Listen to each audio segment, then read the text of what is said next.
মাঠের লড়াইয়ের চেয়ে মাঠের বাইরের রাজনৈতিক মারপ্যাচি যেন বেশি টালমাটাল করে দিয়েছিল ইরানের বিশ্বকাপ মিশনকে।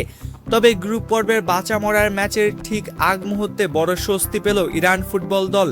কঠোর ট্রাভেল ব্যান বা ভ্রমণ নিষেধাজ্ঞা অবশেষে কিছুটা শিথিল করেছে মার্কিন যুক্তরাষ্ট্র। মার্কিন হোমল্যান্ড সিকিউরিটি বিভাগ জানিয়েছে পরবর্তী ম্যাচের 2 দিন আগে আমেরিকার মাটিতে পা রাখতে পারবে ইরান স্কোয়াড। হোয়াইট হাউসের ফিফা ট্যাক্স ফোর্সের নির্বাহী পরিচালক অ্যান্ড্রু গিউলিয়ান জানান, প্রথম 2 ম্যাচে ইরানের যাতায়াত পরিস্থিতি পর্যবেক্ষণ করার পরেই এই নিয়ম শিথিল করা হয়েছে।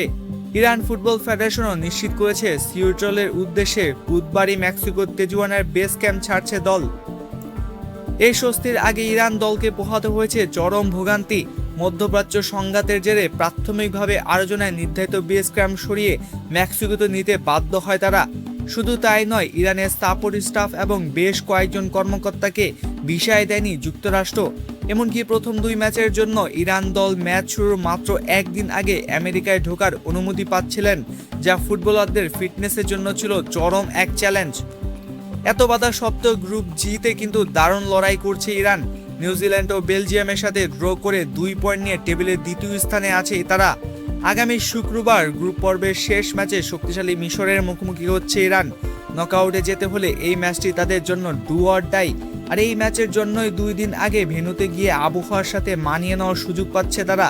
তবে শর্ত একটাই, ম্যাচ শেষ হওয়ার দিনই আমেরিকার ছাড়তে হবে তাদের। সমস্ত রাজনৈতিক প্রতিকূলতা কাটিয়ে ইরান কি পারবে শেষ 16 টিকিট কাটতে? আপনাদের মতামত কমেন্টে জানান।